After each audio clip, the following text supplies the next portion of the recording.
Hello student. अब हम आज अधिकरण कारक पढ़ेंगे। अधिकरण कारक किसे कहते हैं? आधारो अधिकरण, अर्थात जिस वस्तु अथवा स्थान पर कार्य किया जाता है उस आधार में अधिकरण कारक होता है। इसका चिन्ह होता है में या पर।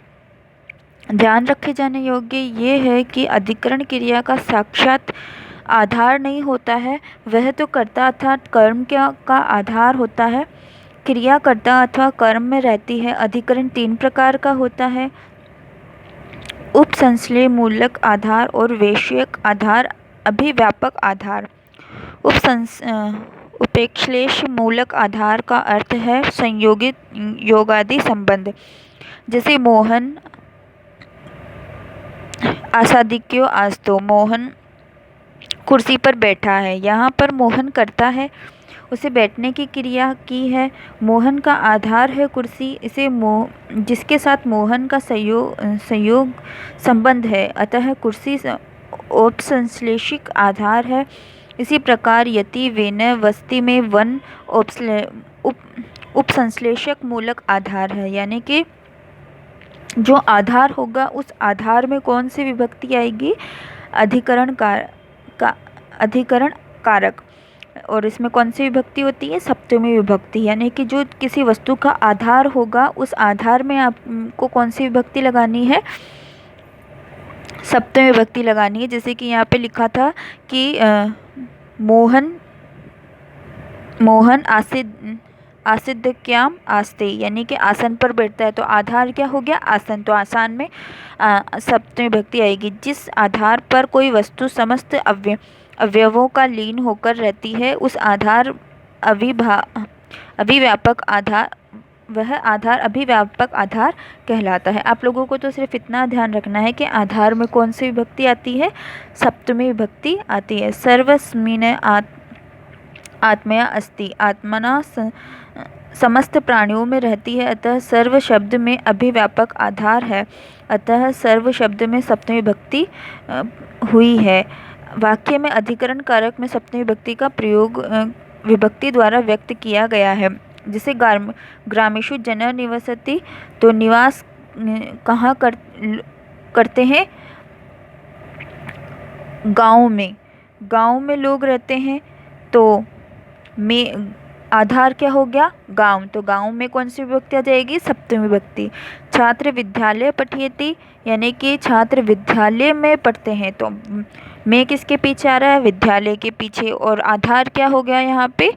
विद्यालय। सिंह वने वसति, वन में रहता है, कहाँ रहता है? आधार क्या है उसका?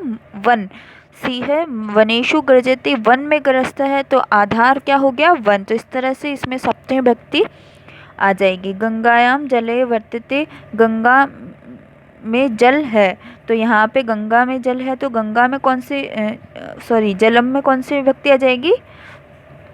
गंगाया में कौन सी विभक्ति आ जाएगी? सप्तमी विभक्ति। शिक्षक पाठशालाया पाठयति, तो पाठशाला में सप्तमी विभक्ति आ जाएगी। आकाशे तारामंडले अस्ति, तो आकाश में, तो आधार क्या हो गया? आकाश। तो आकाश में कौन सी विभक्ति आ जाएगी? सप्तमी। भवनेषु जनः वसति, तो भवन में कौन सी विभक्ति आ जाएगी? सप्तमी। तो जहाँ पे जो चीज़ का आधार होगा उसमें कौन सी विभक्ति आ जाएगी? सप्तमी विभक्ति आ जाएगी, यानी आधार में हमेशा सप्तमी विभक्ति आती है। फिर नेक्स्ट कारक होता है संबोधन कारक,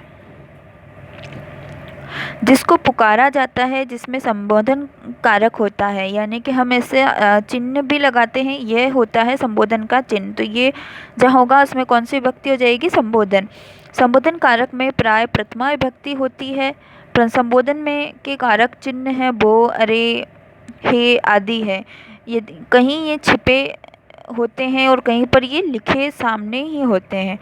संबोधन में प्रथमा विभक्ति के रूपों में कुछ शब्दों के एकवचन रूप में कुछ परिवर्तन भी हो जाता है, जैसे कि सीते त्वं कुत्र असि, कि सीता तुम कहाँ हो। तो इस तरह से रे सोहने त्वं किम अपश्यत, अरे सोहन तुमने क्या देखा था। भो छात्र यूयं विद्यालयं गच्छत, हे छात्र तुम सब विद्यालय जाओ। तो इस तरह से विभक्ति होती है। उपपद विभक्ति संस्कृत में कारकों के अतिरिक्त किसी विशेष अर्थ को व्यक्त करने के लिए किसी विशेष पद किसी पद विशेष के साथ विभक्ति विशेष को लगाए जाने का नियम है। नियम के अनुसार प्रयुक्त होने वाली विभक्ति विशेष विभक्ति को ही उपपद विभक्ति के नाम से जाना जाता है। ये तो आप केवल देख सकते हो, बाकी आपके सिर्फ यहाँ तक आएगा, संबोधन तक। तो इस तरह से आपकी विभक्तियाँ यहाँ पे कंप्लीट हो जाती है। आपकी जो है 8 विभक्तियाँ मैंने यहाँ पे कंप्लीट करा दी है। अब इसकी एक्सरसाइज आप घर पे बैठ के कर लेना। मैं इसके कुछ क्वेश्चन आंसर्स हैं वो मैं आपको यहाँ पे इस वीडियो में करा रही हूँ, जिसको आप अपनी कॉपी में कर लेना। अभ्यास है, कारक किसे कहते हैं? तो इसका है कि साक्षात क्रियान्वयी कारकम। तो अर्थात क्रिया के से साक्षात यानी कि सीधा संबंध रखने वाले को हम क्या कहते हैं? कारक कहते हैं। कारक कितने प्रकार के होते हैं? संस्कृत में कारक 6 प्रकार के होते हैं: कर्ता, कर्म, करण, संप्रदान, अपदान और अधिकरण। फिर कारक और विभक्ति में क्या संबंध है? तो संस्कृत में प्रथम से सप्तमी पर्यंत 7 विभक्तियां हैं। ये 7 विभक्तियां ही कारक का रूप धारण करती है। स्थूल शब्दों के कारक नाम बताइए। तो कंदुकेन क्रीडति, राम श्याम पश्यति। स्थूल शब्दों के कारक के नाम बताने हैं आपको कि इसमें कंदुकेन में कौन सी विभक्ति है? तो कंदुकेन क्रीडति यानी कि वो दोनों।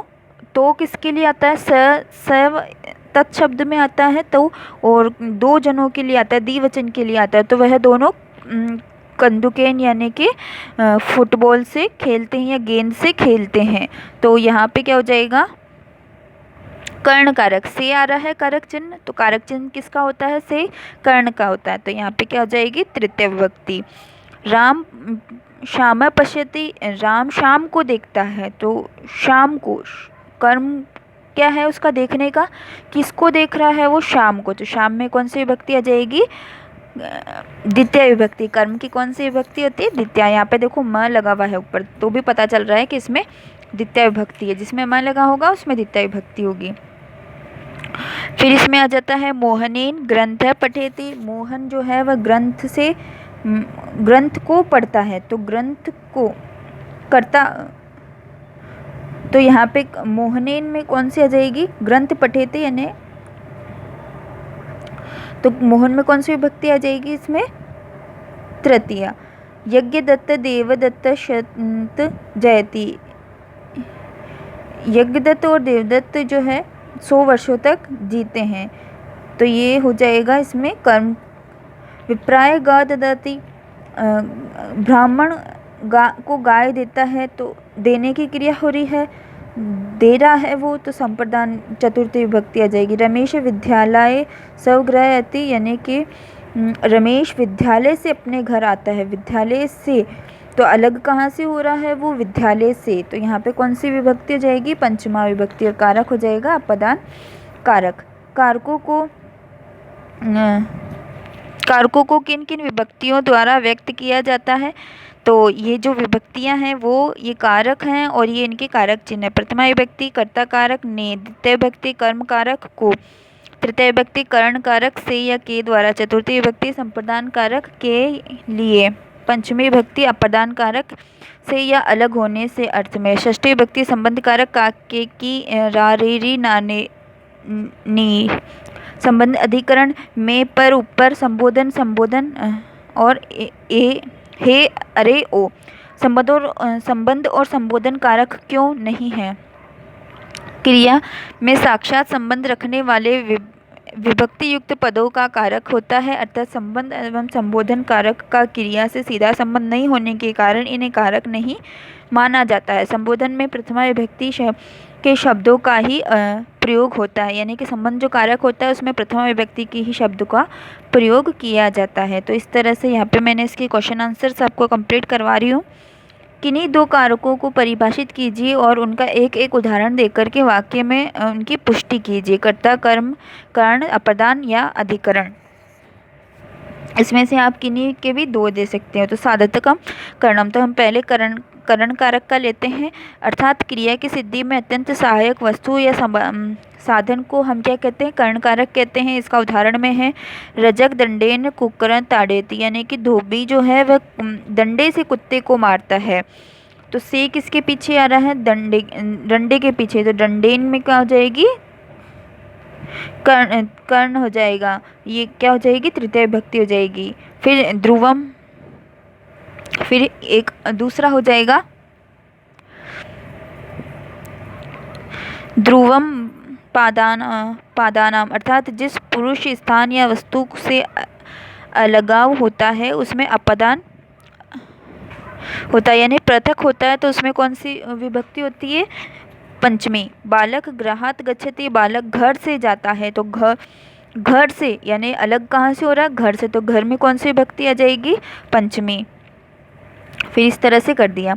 फिर नेक्स्ट क्वेश्चन है विभक्ति किसे कहते हैं? तो किसी शब्द के अंत में सुप आदि 21 प्रत्यय लगते हैं जो शब्द को एकवचन, द्विवचन और बहुवचन के रूप में व्यक्त कर 7 कारक में बांट देता है। इन्हीं सुप आदि प्रत्ययों से बने शब्द रूप को विभक्ति कहते हैं। यानी कि संस्कृत में कितने होते हैं?